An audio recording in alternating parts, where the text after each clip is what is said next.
Durant les 10 dernières années, la coopération économique et commerciale sino-africaine demeure plus intense et l'ampleur des échanges ne cesse de croître. De nombreuses entreprises chinoises ont investi en Afrique, notamment dans le domaine de la construction des infrastructures. La construction de ces projets d'infrastructures a un impact positif sur le plan du développement économique et social, car elle favorise non seulement la croissance économique du Cameroun, mais offre aussi de nombreuses opportunités d'emploi aux populations locales pendant et après la période de construction, ce qui favorise considérablement la réduction de la pauvreté et qui à son tour favorise une stabilité sociale.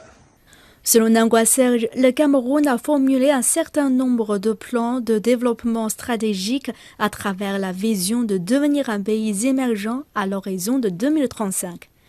Tout en favorisant la connexion de ces plans avec l'initiative La ceinture et la route, la Chine et le Cameroun peuvent continuer à approfondir leur coopération dans de nombreux domaines, tels que l'électricité, les transports, l'agriculture et la formation de talents. Cette vision peut se résumer par la construction des infrastructures, le développement du secteur agricole et le développement du secteur industriel. Ainsi, le Cameroun a un énorme potentiel de développement dans ces domaines, mais a malheureusement un grand déficit d'investissement. Nous pouvons donc constater que la Chine et le Cameroun ont des opportunités de coopération dans beaucoup de domaines. La Chine, qui investit déjà au Cameroun, peut accroître considérablement cet investissement en augmentant son soutien financier au Cameroun afin de promouvoir son développement économique.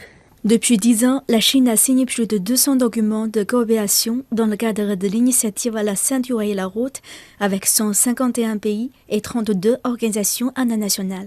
La valeur annuelle des échanges commerciaux entre la Chine et les pays riverains de la ceinture et la route a presque doublé.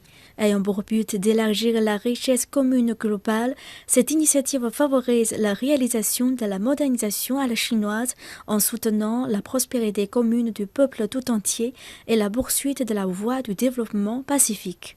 Cette modernisation à la chinoise a accumulé de nombreuses expériences réussies qui peuvent non seulement fournir une impulsion au pays en voie de développement, mais aussi avoir un impact positif pour le développement de l'humanité en offrant de nouveaux choix aux êtres humains dans leur quête permanente d'un développement rapide et harmonieux.